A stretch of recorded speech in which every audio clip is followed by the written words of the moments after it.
ఓం నమః శివాయ. ఓం నమో నారాయణాయ. కర్మ నివారణ, సంచిత కర్మ, ప్రారబ్ధ కర్మ, ఆగమిక కర్మ నివారణ, నరదృష్టి నివారణ కాళభైరవాయ నమో నమః. ఓం దిగంబరాయ విద్మహే సింహవాహనాయ ధీమహి తన్నో కాళభైరవ ప్రచోదయాత్. హరి ఓం. మా ఛానల్కి స్వాగతం. చూస్తున్న వీక్షకులకు, ప్రేక్షకులకు, ప్రియ కాళభైరవ భగవద్బంధులకి స్వాగతం పలుకుతూ మమ్మల్ని ఎంతగానో ఆదరిస్తూ ఉండబడినటువంటి ప్రియ సోదరా సోదరీమణులకు అందరికీ, సనాతన ధర్మ సంరక్షకులకి, వీక్షకులకు, ప్రేక్షకులకు 2024 సంవత్సరంలో శేషభాగమైనటువంటి 15 రోజులకు వీడుకోల్ పలుకుతూ 2025 సంవత్సరానికి స్వాగతం పలుకుతూ ఈ సంవత్సరంలో జరిగినటువంటి అష్టకష్టాలకు, ఇబ్బందులకు, అనారోగ్యాలకు స్వస్తి పలుకుతూ నూతన ఆనందంతో 2025 సంవత్సరం స్వాగతం పలకాలను కోరుకుంటూ 16/12/2024 నుండి 31 డిసెంబర్ 2024 వరకు పుట్టినటువంటి వారందరికీ కూడా ముందస్తుగా జన్మదిన శుభాకాంక్షలు. అలాగనే గతంలో వివాహం చేసుకున్న వారికి వివాహ వార్షికోత్సవ శుభాకాంక్షలు. ద్వాదశ రాశుల్లో గ్రహ గమనాన్ని ఒకసారి వీక్షింపచేద్దాం.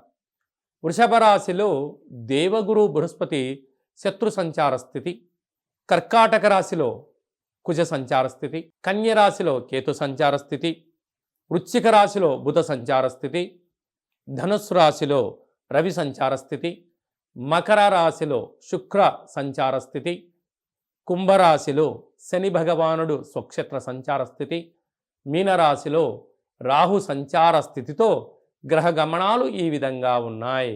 మేషరాశి వారికి డిసెంబర్ నెలలో ద్వితీయార్థం అనగా 16వ తారీఖు నుంచి 31వ తారీఖు వరకు ఆంగ్ల సంవత్సరానికి వీడుకోలు పలుకుతూ, కొత్త సంవత్సరానికి స్వాగతం పలుకుతూ ఎలాంటి విధి పాటించడం వలన యోగం కలుగుతుందో ఈ వీడియోలో తెలుసుకుందాం. మేషరాశిలో ఏ నక్షత్రాలు వస్తాయనగా అశ్విని నక్షత్రంలోని 4 పాదాలు, భరణి నక్షత్రంలోని 4 పాదాలు, కృతికా నక్షత్రంలోని 1 పాదం కలిపితే మేషరాశి అవుతుంది. చాలామందికి పుట్టినటువంటి కాల సమయంలో డేటా బర్తులు లేనటువంటి వారికి పేరు యొక్క మొదటి అక్షరాన్ని అనుసరిస్తూ ఆ రాశిని తెలుసుకునే ప్రయత్నం చేద్దాం. చూ, చే, చో, లా, లీ, లు, లే, లో, ఆ అక్షరాల వారందరూ మేషరాశి జాతకులే. మేషరాశి యొక్క అధిపతి కుజ భగవానుడు. వీరికి 2వ స్థానంలో గురు సంచార స్థితి ఉండడం వలన సంవత్సరంలో వీలైనంత వరకు అప్పులు ఇవ్వకపోవడం, అప్పులు తెచ్చుకోకపోవడం ఉత్తమోత్తం. ఈ రెండింటిలో ఏది జరిగినా రాబోయే కాలంలో అంత ఇబ్బందిగా ఉండేటువంటి పరిస్థితి ఉంటుంది. కనుక వీలైనంత వరకు ఖర్చులను నివారించుకోవడం, సత్ప్రవర్తన జీవన విధానానికి స్వాగతం పలికే మానవ ప్రయత్నం చేయగలగాలి. అలాగనే అర్ధాష్టమ కుజుడు.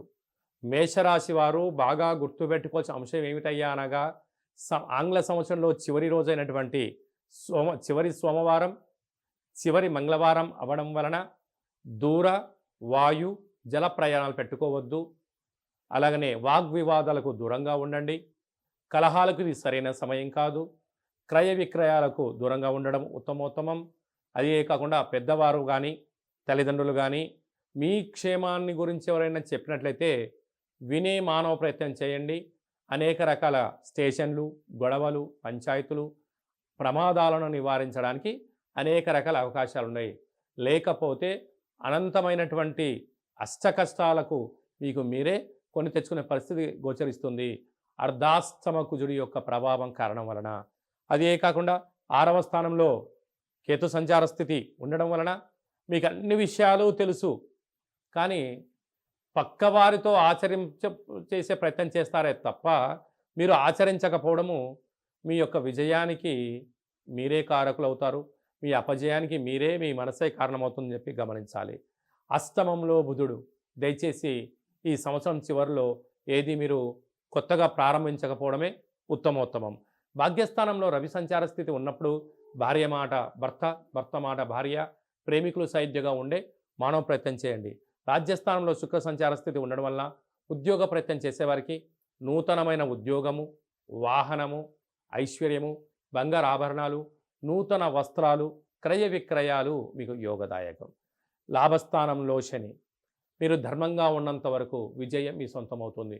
వ్యయంలో రాహు, దయచేసి చెప్పుడు మాటల చేతని, వీకెండ్ పార్టీలని, వీకెండ్ వినోదాలని ఈసారి పెట్టుకోకపోవడం ఉత్తమోత్తంగా భావించగలగాలి.